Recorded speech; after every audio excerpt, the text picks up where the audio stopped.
بسم اللہ الرحمن الرحیم۔ السلام علیکم۔ ایک دفعہ ایک عورت سلطنت عثمانیہ کے سلطان عبد المجید کے پاس مقدمہ لے کر حاضر ہوئی اور فرمایا، سلطان معظم، ہمارے گاؤں کے قاضی کے پاس میں ایک مقدمہ لے کر گئی تھی تاکہ قاضی صاحب انصاف پر مبنی فیصلہ کر کے مجھے انصاف دلائیں، لیکن بدقسمتی سے میں جب قاضی صاحب کے پاس گئی تو اس وقت قاضی صاحب عدالت میں اکیلا موجود تھا۔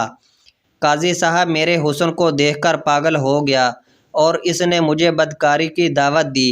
میں ایک نیک اور پاک باز عورت ہوں اور میں نے قاضی صاحب کی دعوت کو ٹھکرا دیا۔ پھر قاضی صاحب کہنے لگا، اگر تم نے میری بات نہ مانی تو میں فیصلہ تمہارے حق میں دینے کی بجائے تمہاری مخالفت میں دے دوں گا اور اس کے نتیجے میں تمہیں بڑی سزا ملے گی۔ سلطان عبد المجید نے اس عورت سے پوچھا، پہلے یہ بتاؤ تمہارا مقدمہ کیا تھا اور تم قاضی صاحب کے پاس کیا مقدمہ لے کر گئی تھی؟ تو وہ حسین و جمیل عورت کہنے لگی، سلطان معظم، ایک دن میں خیمے میں دوپہر کے وقت بیٹھی ہوئی تھی اور مجھے باہر گھوڑی کی آواز سنائی دینے لگی۔ مجھے ایسا لگا کہ میری پڑوسن کی گھوڑی ہمارے خیمے سے کچھ فیصلے پر بندھی ہوئی تھی، وہ کسی تکلیف میں ہے۔ جب میں اس کے قریب گئی تو مجھے پتہ چلا کہ گھوڑی پیاس کی شدت کی وجہ سے چلا رہی ہے۔ میں سیدھا اپنے خیمے کے اندر گئی اور پانی والا برتن اٹھایا اور جا کر گھوڑی کے آگے رکھ دیا۔ گھوڑی کو پیاس کی شدت نے بہت کمزور کر دیا تھا، اس نے وہ فورا سارا پانی پی لیا، لیکن بدقسمتی سے اس پانی میں کچھ ایسی زہریلی چیز گر گئی تھی جس پانی کو پیتے ہی فورا گھوڑی کی موت واقع ہو گئی۔ جیسے یہ خبر میری پڑوسن کو ملی تو اس نے چیخنا چلانا شروع کر دیا اور اس نے کہا کہ تم نے میری گھوڑی کو زہر دی ہے۔ میں اسے بتانے کی پوری کوشش کرتی رہی کہ میرا ایسا کوئی ارادہ نہیں تھا، میں نے تو صرف اس کو پانی پلایا، مجھے نہیں پتہ کہ گھوڑی کی موت کیسے واقع ہوئی۔ یہ سن کر میری پڑوسن نے آ کر میرے خیمے کے پاس میری اپنی بندھی ہوئی، میری قیمتی اور میری سب سے زیادہ پیاری گھوڑی بندھی ہوئی تھی، وہ آ کر اس نے کھولی اور کہا کہ جب تک تم میری گھوڑی کی قیمت ادا نہیں کرو گی اس وقت تک تمہیں تمہاری گھوڑی نہیں ملے گی۔ اور یہی میں مقدمہ لے کر قاضی صاحب کے پاس گئی اور کہا کہ آپ انصاف پر مبنی فیصلہ کریں، کیونکہ میں نے جان بوجھ کر اس گھوڑی کو زہر نہیں دی۔ یہ ایک غلطی تھی یا پھر ایک حادثہ تھا؟ جب میں قاضی صاحب کے پاس گئی تو قاضی صاحب عدالت میں نہیں تھا۔ مجھے محافظوں نے بتایا کہ قاضی صاحب قبیلہ جا چکے ہیں۔ میں سیدھا قاضی صاحب کے خیمے کے دروازے پر پہنچ گئی، پھر قاضی صاحب کی اجازت پر میں اندر چلی گئی۔ میں نے قاضی صاحب کو اپنی بات تفصیل سے بتائی، لیکن قاضی صاحب مجھے دیکھ کر میرے حسن کا دلدادہ ہو چکا تھا اور میرے جسم کو لچائی نظروں سے دیکھنے لگا۔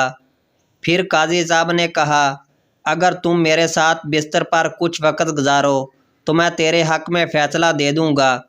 جب میں نے اس کی دعوت قبول نہیں کی تو اس نے نیچے کا دروازہ بند کر کے مجھے رسیوں سے باندھ کر اور میرے منہ پر کپڑا باندھ کر میرے ساتھ زبردستی زنا کیا۔ جب میں خیمے سے باہر نکلی اور چلانے لگی کہ قاضی صاحب نے میرے ساتھ زیادتی کی ہے تو الٹا اس کے سپاہیوں نے مجھے دھکے دے کر وہاں سے نکال دیا۔ میرے پاس انصاف لینے کے علاوہ اور کوئی چارہ نہیں تھا، اس لیے میں بڑی مشکلوں سے آپ کے سامنے حاضر ہوئی ہوں۔ یہ سن کر سلطان عبد المجید نے کہا کہ تیری بات بالکل درست ہے، لیکن تمہیں اپنا فیصلہ کسی شہر کے قاضی کے پاس لے جانا چاہیے تھا نا، کہ ایک سلطان کے پاس۔ میرے پاس اتنا وقت نہیں کہ میں آپ کے مقدمے کو حل کر سکوں، لہٰذا میں قاضی کو پیغام بھجوا دیتا ہوں کہ وہ انصاف پر مبنی فیصلہ کریں۔ یہ سن کر وہ عورت گڑگڑانے لگی اور کہا، قاضی صاحب کبھی چور چور کو پکڑتا ہے، کبھی مجرم مجرم کو پکڑتا ہے۔ یہ سن کر سلطان نے کہا، نہیں۔ تو پھر وہ عورت کہنے لگی، سلطان معظم، اب آپ ہی بتائیں کہ ایک قاضی دوسرے قاضی کی مخالفت میں کوئی فیصلہ دے گا اور دوسری طرف ایک عام عورت۔ یہ سن کر سلطان معظم نے فرمایا کہ اگر ایسی بات ہے تو میں خود ہی تمہارا فیصلہ کر دیتا ہوں۔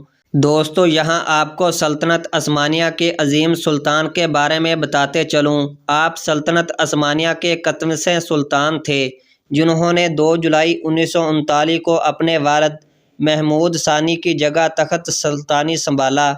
ان کا دور حکمرانی قوم پرستوں کی تحریکوں کے آغاز کا زمانہ تھا۔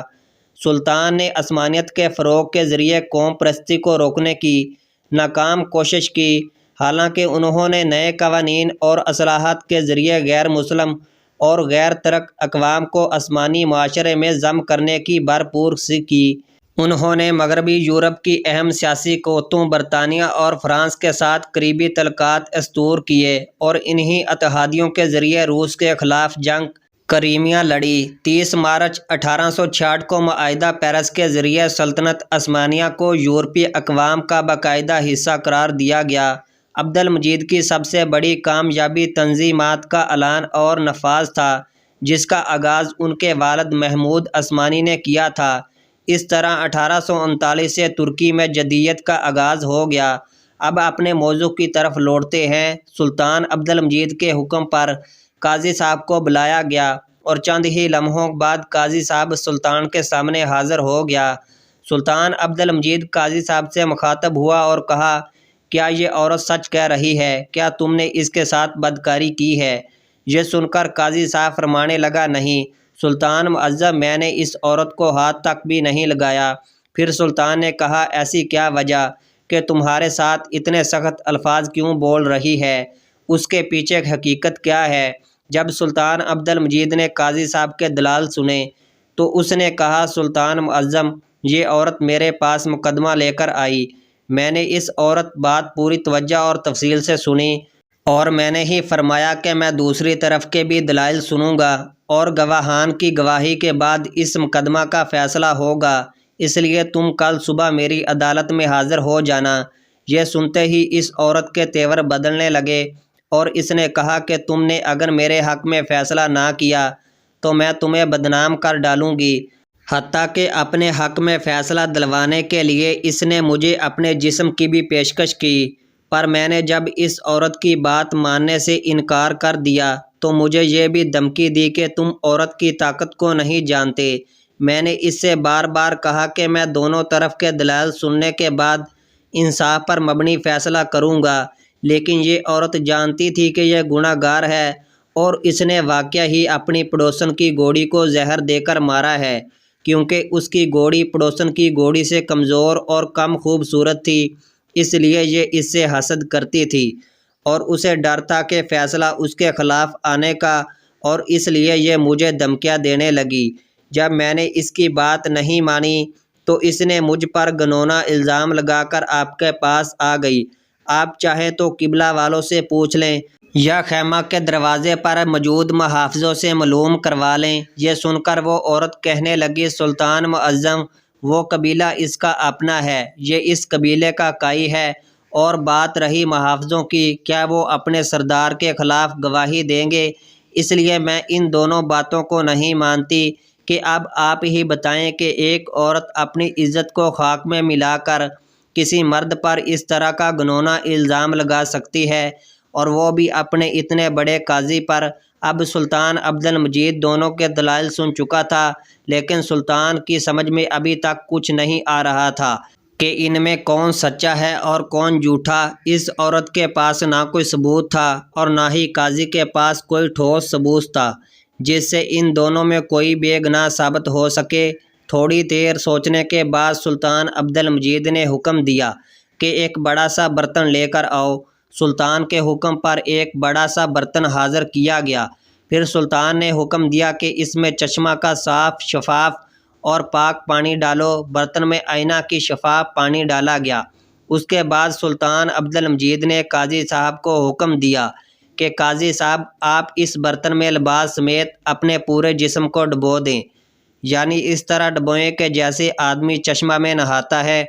قاضی صاحب نے سلطان کے حکم کی تعمیل کی اور فوراً اس برتن کے اندر پیر رکھ کر نہانے لگا۔ سارے درباری حیران تھے کہ سلطان معظم کیا کر رہے ہیں۔ اس کے بعد سلطان عبد المجید نے حکم دیا کہ میرا اپنا ذاتی گھوڑا لے کر آؤ تھوڑی ہی دیر گزری کہ سلطان کا گھوڑا سلطان کے سامنے حاضر ہو گیا۔ اب سلطان عبد المجید نے کہا کہ وہ پانی برتن میرے گھوڑے کے سامنے رکھو۔ جیسے ہی وہ پانی کا برتن سلطان کے گھوڑے کے سامنے رکھا گیا تو گھوڑے نے فوراً پانی پینا شروع کر دیا۔ یہ دیکھ کر سلطان عبد المجید نے کہا کہ اے چلاک عورت، تم سراسر جھوٹ بول رہی ہو۔ قاضی صاحب بالکل بے گناہ ہیں اور اس نے تمہیں ہاتھ تک بھی نہیں لگایا۔ حتیٰ کہ میں یہ کہہ سکتا ہوں کہ قاضی صاحب کا دامن بالکل پاک صاف اور شفاف ہے۔ یہ سن کر تمام درباری بڑے حیران ہوئے کہ ایک برتن میں نہانے اور گھوڑے کے پانی پینے سے کیسے پتہ چلا کہ قاضی صاحب بے گناہ ہے اور عورت گناہ گار ہے۔ تو یہ سن کر ایک وزیر بول پڑا، سلطان معظم، آپ کو کیسے پتہ چلا کہ قاضی صاحب بے گناہ ہے اور یہ عورت جھوٹ بول رہی ہے؟ تو سلطان عبد المجید نے کہا کہ میرے گھوڑے کی یہ خاصیت ہے کہ یہ نجس پانی کو منہ نہیں لگاتا، پینا تو دور کی بات ہے، اور اگر قاضی صاحب نے اس کے ساتھ بدکاری کی ہوتی تو یہ پانی نجس ہو جاتا، اور گھوڑا اس کو کبھی منہ نہیں لگاتا، اس لیے یہ عورت سراسر جھوٹ بول رہی ہے۔ اس کے بعد سلطان نے اس عورت کو کہا کہ اپنے الفاظ میں تم سچ سچ بتا دو، ورنہ تمہیں ایسی سزا ملے گی کہ تم اوروں کے لیے نشان عبرت بن جاؤ گی۔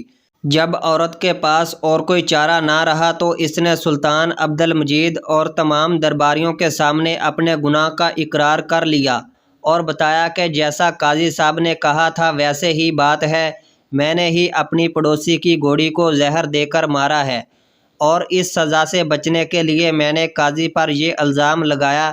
اس کے بعد سلطان عبد المجید نے فیصلہ سنایا کہ گھوڑی کے قاتل کے عوض نہیں گھوڑی کا جرمانہ ادا کرنا ہوگا، اور ایک معزز اور نیک ایماندار قاضی پر گھناؤنا الزام لگانے کے جرم میں تمہیں 1 سال کے لیے زندان میں ڈال دیا جاتا ہے۔